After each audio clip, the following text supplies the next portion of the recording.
अस्सलामुअलैकुम नाजरीन जी, मैं हूं नाइला भट्टी और आप देख रहे हैं न्यू BBC न्यूज HD। आइए शामिल करते हैं आज की अहम खबर शामिल करते हैं हमारे excise and narcotics department Sanghar की दबंग कार्रवाई।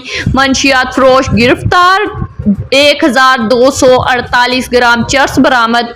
तफसीलात के मुताबिक crime incharge circle excise and narcotics department Sanghar के AETO शाहनवाज जरदारी को खुफिया इत्तला मिली कि तहसील खपरों के इलाके सियाले स्टॉप के करीब एक शख्स मंशियात फरोख्त कर रहा है। इत्तला मिलने पर शाहनवाज जरदारी ने फौरन अपनी तरबियत याफ्ता टीम के हमरा जाए कुआ पर छापा मारा और चनेसर मरी वल्द झाड़ू मरी को रंगे हाथों गिरफ्तार कर लिया।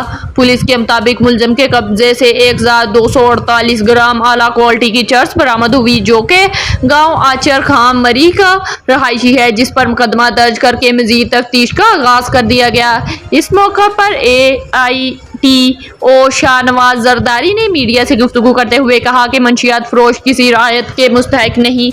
नौजवान नस्ल को तबाह करने वाले अनासर के खिलाफ सख्त कार्रवाइयां जारी रहेंगी। जिला सांगड़ को मंशियात से पाक करना हमारा मिशन है।